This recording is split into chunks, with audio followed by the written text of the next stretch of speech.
Assalamualaikum warahmatullahi wabarakatuh. Alhamdulillahilladzi arsala rasulahu bil huda wa dinil haqq liyudhhirahu 'ala dzini kullihi walau karihal musyrikun.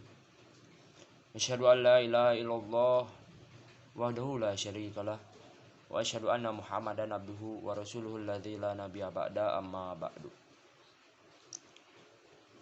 Perkenalkan, nama saya Ahsan Hamdani, nomor induk mahasiswa 2106538, mahasiswa Prodi Teknik Logistik kelas B angkatan 2021. Saya di sini akan menyelesaikan tugas ujian tengah semester mata kuliah Pendidikan Agama Islam. Yang pertama yaitu membaca surat Al-Fatihah. A'udzu billahi minasy syaithanir rajim. Bismillahirrahmanirrahim. Alhamdulillahi rabbil alamin. Ar-Rahmanir Rahim. Maliki yaumiddin. Iyyaka na'budu wa iyyaka nasta'in. Ihdinas siratal mustaqim. Siratal ladzina an'amta 'alaihim ghairil maghdubi 'alaihim waladdallin.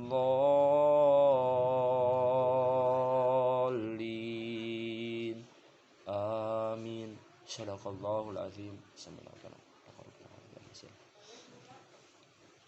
Selanjutnya nomor 2, apa itu agama secara bahasa serta secara istilah menurut para ulama serta menurut para ahli. Agama secara bahasa diambil dari bahasa Sanskerta yang berarti tradisi atau sebuah keyakinan. Secara istilah atau secara ulama, salah satu ulama mengutip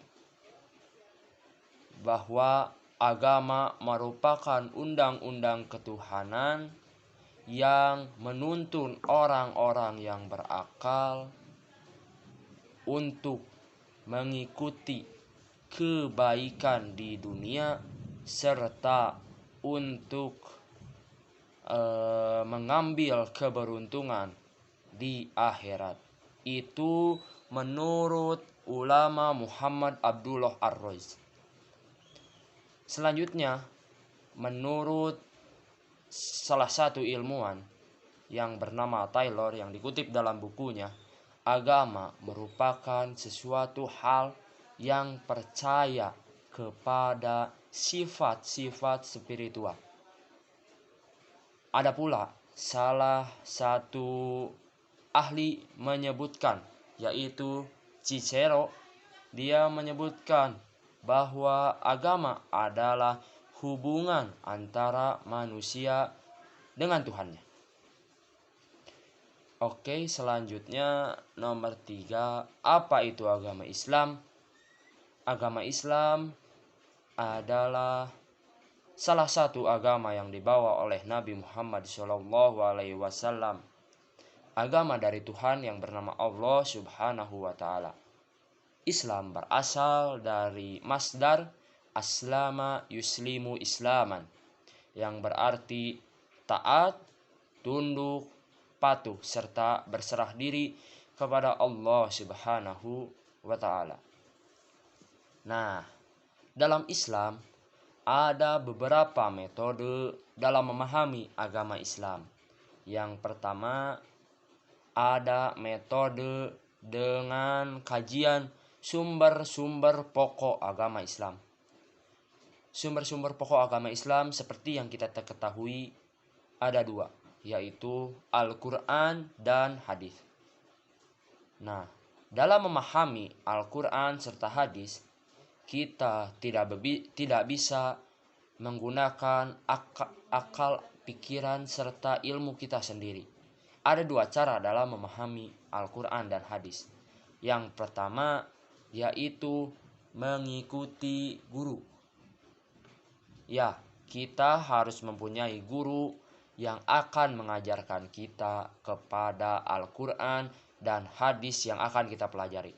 Contohnya, kita akan belajar tentang sebuah ayat Al-Quran. Kita tidak bisa menggunakan hanya ilmu kita sendiri, tetapi kita harus mencari guru. Karena kapasitas seseorang itu tidak bisa untuk memahami satu ayat Al-Quran saja. Oleh sebab itu, guru itu penting untuk mengajarkan kita. Yang kedua, kita bisa juga mengambil penafsiran dari ulama-ulama yang telah menafsirkan terlebih dahulu. Contohnya, kita ingin mengerti tentang sebuah ayat. Nah, sebuah ayat itu kita merujuk kepada salah satu ulama. Contohnya Imam Syafi'i. Kita ingin belajar tentang sholat, kita merujuk kepada Imam Syafi'i. Nah, seperti itu diperbolehkan karena kita merujuk kepada salah seorang ahli bisa disebut. Atau disebut salah seorang penafsir yang benar-benar tafsirannya itu tidak bisa diragukan kembali. Nah, itu dia cara metode memahami Islam yang pertama. Untuk memahami agama Islam yang kedua, kita bisa mengambil dengan cara metode penafsiran. Penafsiran seperti apa? Nah, metode penafsiran ini ada 4. Metode penafsiran yang pertama ada metode tahlili, yaitu metode dengan mengambil ayat-ayat tuh secara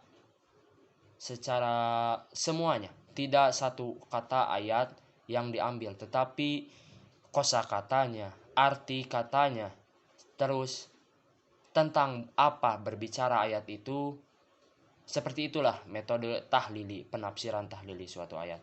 Dilanjut dengan metode penafsiran ijmali, yaitu hanya melihat sekilas atau mengartikan secara global salah satu ayat untuk dijelaskan kembali dengan bahasa yang mudah dipahami oleh masyarakat atau oleh kita sendiri. Itu tafsir metode ijmali. Yaitu ada selanjutnya tafsir metode muqaran, yaitu tafsir metode dengan merujuk kepada kisah-kisah yang terdahulu. Ada tafsir metode maudu'i, yaitu tafsir metode yang menyambungkan satu ayat dengan ayat yang lainnya. Tidak bisa dipisahkan. Satu ayat, contoh, satu ayat ini dijelaskan dalam surat Al-Baqarah dan ayat ini dijelaskan dalam surat Ali Imran. Itu disatukan. Dicari benang merahnya. Tidak hanya mengerti satu ayat saja agar tidak bertolak belakang antara satu ayat dan ayat yang lainnya. Yang keempat, apa itu Al-Quran? Al-Quran sendiri adalah berasal dari kata qara'a yang artinya mengumpulkan. Al-Quran sendiri adalah kitab orang Islam, kitab orang-orang Muslim, kitab agama Islam. Al-Quran memiliki beberapa pokok bahasan. Yang pertama, pokok bahasan akidah, yaitu menjelaskan tentang hubungan antara makhluk dengan Tuhannya. Tentang bagaimana cara makhluknya tahu tentang keberadaan Tuhannya, yaitu Allah Subhanahu wa Ta'ala. Yang kedua, tentang ibadah.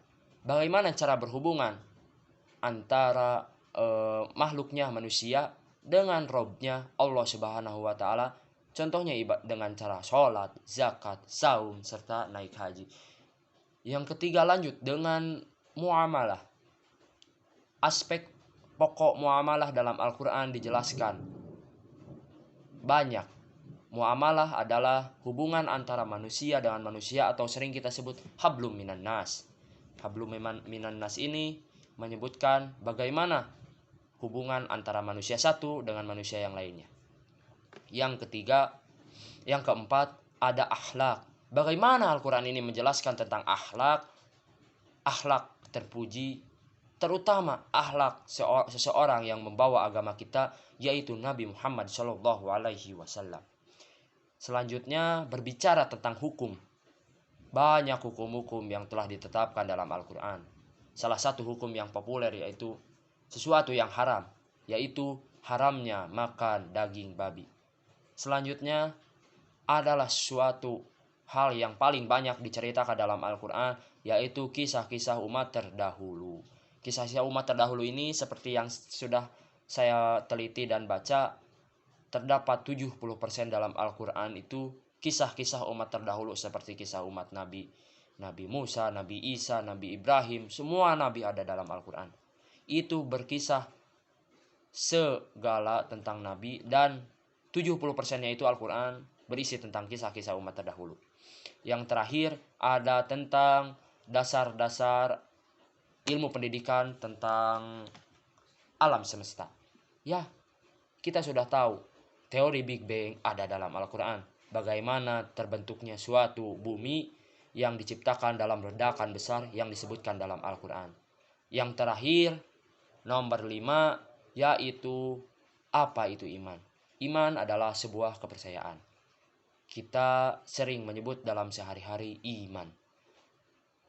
Iman sudah sering kita sebut, iman tuh naik turun, iman seperti ini. Nah, apa itu iman? Seperti yang kita ketahui, iman itu percaya. Percaya kepada 6 hal yang telah disebutkan. Yaitu yang pertama, iman kepada Allah. Yang kedua, iman kepada malaikat. Yang ketiga, iman kepada kitab. Yang keempat, iman kepada Rasul. Yang kelima, iman kepada hari akhir. Yang keenam, iman kepada qada dan qadar. Nah, bagaimana cara kita untuk bisa beriman kepada 6 hal tersebut? Seperti yang tadi kita telah jelaskan, kita harus berinteraksi dengan Al-Quran. Al-Quran adalah sumber pokok agama Islam. Kita harus berinteraksi dengan Al-Quran dan Al-Hadis agar kita bisa terus meningkatkan kualitas iman kita, agar kita terus bisa beriman kepada 6 hal tersebut. Karena kita tahu 6 hal tersebut adalah hal-hal yang gaib atau hal-hal yang tidak bisa kita lihat atau kita tidak pernah mengalaminya. Sekian penjelasan dari materi saya. Dan soal-soalnya. Mohon maaf apabila ada kesalahan. Akhirul kalam, aqulu qouli hadza wa astaghfirullah li wa lakum. Rabbana atina fid dunya hasanah wa fil akhirati hasanah wa qina adzabannar. Assalamualaikum warahmatullahi wabarakatuh.